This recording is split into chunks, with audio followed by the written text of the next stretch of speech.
Saludos, mi nombre es Marco Nogués, profesor de física de la UACM, y esta es la segunda parte del video que trata de responder a la pregunta de qué se trata el curso de Mecánica 1.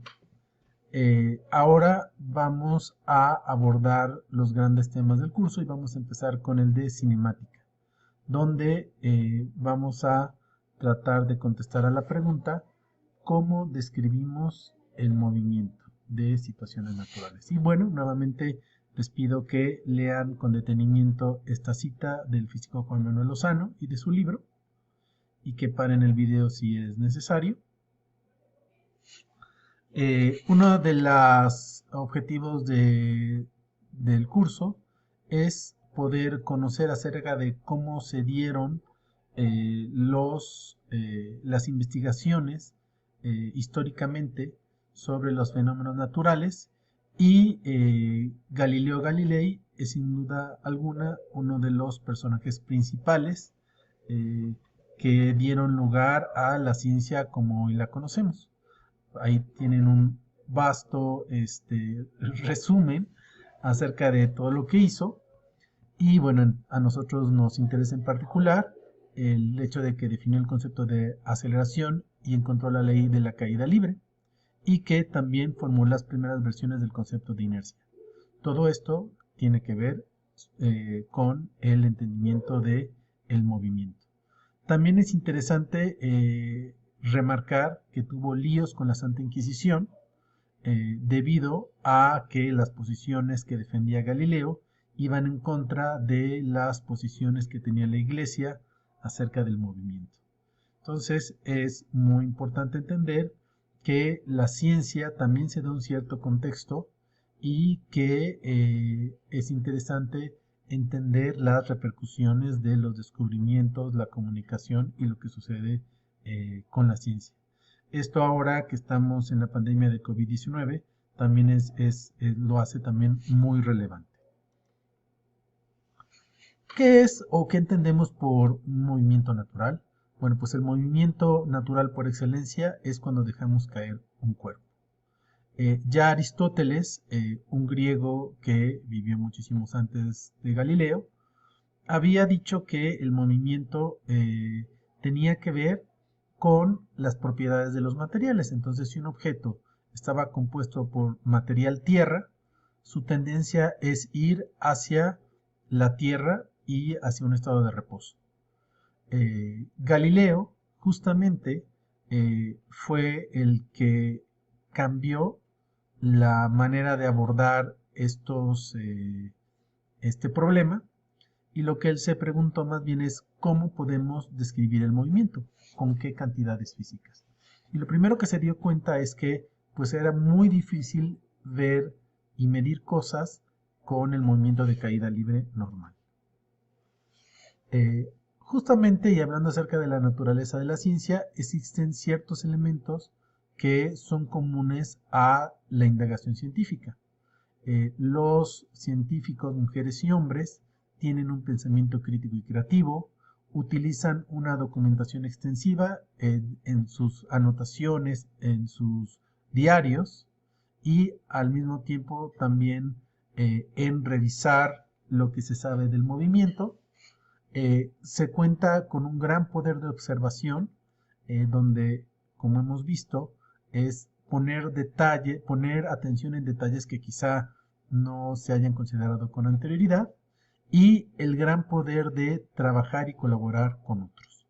Entonces, parte de lo que sucedió a la hora de abordar el problema de la caída libre es que Leonardo da Vinci ya había especulado que si tomábamos nosotros intervalos de tiempos iguales, entonces las distancias iban a seguir un patrón. Ese patrón, como lo vemos aquí, es el patrón de los números naturales, es decir, que en una primera unidad de tiempo iba a recorrer, digamos, 1 metro, después 2 metros, después 3 metros. Sin embargo, esta afirmación la hizo sin hacer un experimento. Entonces, lo que añadió mucho al trabajo de Galileo es justamente hacer estos experimentos. Y aquí tenemos una reproducción de algunos de los aparatos que utilizó justamente para poder entender el movimiento y empezar por hacer buenas observaciones de las cosas que le interesaban.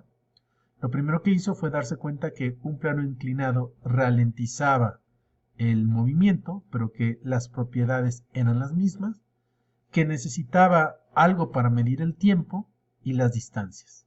Entonces, a partir de estas condiciones, justamente pudo empezar a hacer sus observaciones. Otra cosa que se dio cuenta es que era muy importante realizar el experimento con una inclinación en ángulos pequeños de la pendiente del plano inclinado y que la fricción jugaba un papel muy importante, por lo cual había que disminuirla al mínimo para que la fricción no agregara efectos no deseados. Entonces su descripción la hizo en términos de dónde está el objeto, que es a esa cantidad física le llamamos la posición, y que la podemos ver aquí con representada por los puntos negros que representan una pelota y que están puestos a intervalos de tiempos iguales. Y luego la cantidad física de la velocidad, es decir, la cantidad que me dice qué tan rápido va un objeto y en qué dirección. Por eso es que la vemos representada por flechas verdes, ¿no? El tamaño me dice qué tan rápido va y la dirección de la flecha me dice en qué dirección. Y pues lo que vemos es que esta velocidad va aumentando. Y finalmente la aceleración también se representa por medio de una cantidad vectorial y me indica cómo cambia la velocidad. Y justamente lo que encontró es que la aceleración en el plano inclinado era constante, como lo podemos ver aquí.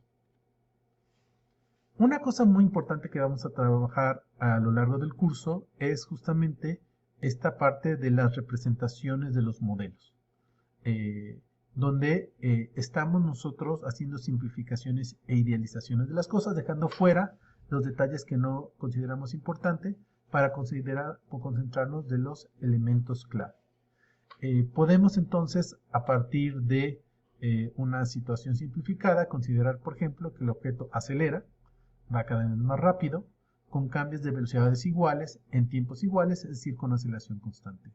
A esto le llamamos una descripción por medio de palabras, una descripción verbal, y va a ser muy importante. Quizá ustedes estén más familiarizados con una representación por medio de ecuaciones, ¿no? Y aquí lo que vemos es justamente cómo la posición, la velocidad y la aceleración tienen funciones que dependen del tiempo y que nos van a indicar para cualquier instante de tiempo dónde está el objeto, qué tan rápido va y en qué dirección va y qué pasa con la aceleración.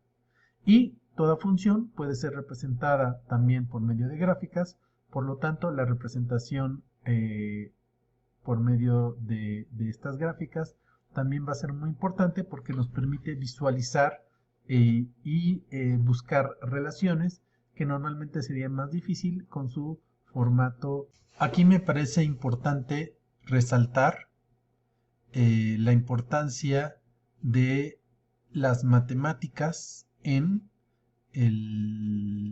la modelación de sistemas físicos.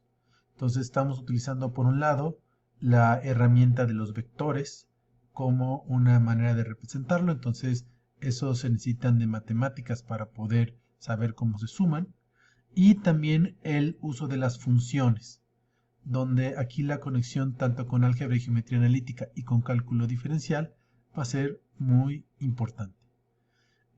Finalmente, parte de los objetivos del curso o parte de las tareas del curso va a ser